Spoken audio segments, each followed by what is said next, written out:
Getting to know you, getting to feel free and easy. Welcome to our next Getting to Know You video. Today we will be learning more about Jack Snelling, and I will just kick it off by asking, introduce yourself. Absolutely. So, hi everyone. My name is Jacky Snelling. I'm a composer, I'm a pianist, I'm an educator, I'm an arts administrator, and I am primarily the engraver, but also the part-time arranger for Hats and Heels. So I've been filling in a lot of different capacities, including as a pianist. Can't forget about that. So for those of our followers who don't know what engraving is, how do you describe that in your own words? I always like to think of it as editing or publishing. If you take the editor or publisher of a novel and kind of apply that to music, I'm sort of like the fine-toothed comb that goes through the initial like scratch, like put it together at the last second bit of arranging, and turning that into more of a polished product that anyone would be able to read and get the absolutely necessary musical information from. All of that music that gets published needs to be meticulously edited and created, and I'm just like one small part of that process. I appreciate that you say one small portion, but in reality, without Jacky's support, honestly, these pieces wouldn't be legible because they are very much chicken scratch or horrible page turns or things that I don't know how to write out on our software, and you make it super legible and really fun to play. So thank you for that. You've also hinted at that you arrange for us, and you can tell us a little bit more about the specific arrangement that you've done. And I would like to emphasize, while you do that, tell us a little about your compositional style.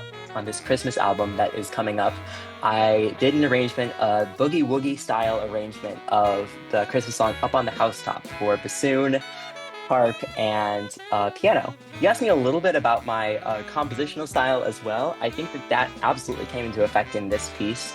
The thing that I am always thinking about, performers and the audience and how they are interacting with what I am doing. I'm not necessarily letting my artistic choices be influenced that, but the way that the performer interacts with a piece when they sight read it, when they perform it, and the way that the audience hears it, those are both things that are extremely, extremely important to me. So it's always fun to kind of think of some fun ways to incorporate, to make pieces like it's idiomatic in a way that I hope makes the performers want to be a part of making the music happen. And I think also idiomatic for the audience as well is only Up on the Housetop in some ways. There's also like some extended like bluesy improv sections that happen throughout. And I wrote out a little solo section for each of the instruments to have, and each one of them kind of has its own little hint. My favorite one, of course, is the bassoon, the beginning of the bassoon solo, which so blatantly quotes Rite of Spring, which is like the bassoon solo. So, but I thought of it one time in my head, and I was like, I have to do that. I literally, when I went to go practice this, I went immediately to the solo, mostly because it was the most challenging looking thing, and I just started playing it, and I got literally half a measure in and burst out laughing, because I was like, is this really what I think it is? Sure enough! And so I super value that. Which brings me to my next question, which is, what did you think of, or how did you react when we asked you to write a boogie woogie for bassoon and harp plus?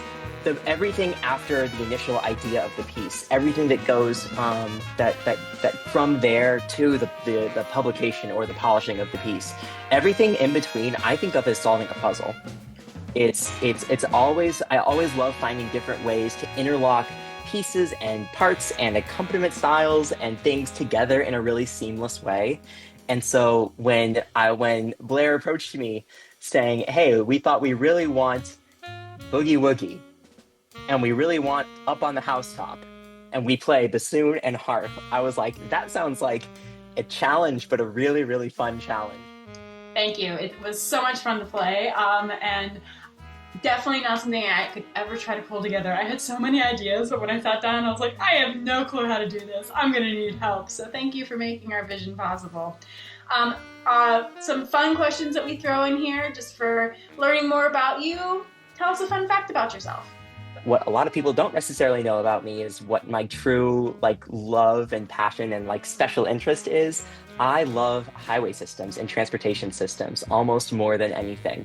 I was on NPR one time because I took a road trip using only scenic routes to go to every every historical courthouse in the state of Missouri, all 115 of them, in one road trip. More recently, I did a lot of research finding the oldest highway in Western New York, which is called the Genesee Turnpike. And for my birthday this year, I took myself out to a road trip and drove the whole thing through all the back roads and stuff. Shift to a slightly different question that we always ask every person that we bring on, whether this is because of a fashion item that is something you're personally wearing or just admire on others. Would you put yourself in the hats or the heels category?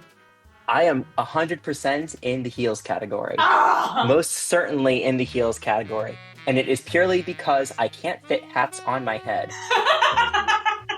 All right, to wrap us up, you are going to do a surprise question. A, B, or C? C. What is something on your bucket list? I think my bucket list is to visit every single national park. Ooh. I grew up going on hikes and spending a lot of time outdoors. My grandparents were always really big on taking me out on hikes as a little kid. My brother also loves hikes. That's something that we've always found the time to do together when we go on trips. And we've been on a couple where we hit several national parks along the way. So I've come far enough that I can confidently say I think it's within reason to be able to visit all of them. Well, thank you so much for joining us today as we kick off for our holiday album. We really appreciate your participation and, helping us make this a dream come true. If anyone was interested in following you or finding more about you, where can they see you? You can find me on Instagram and on Facebook. That's probably the best place to find me. My username is @Jack, Jack, Scheme, Scheme. No spaces, no dashes, no underscores, just Jack Scheme.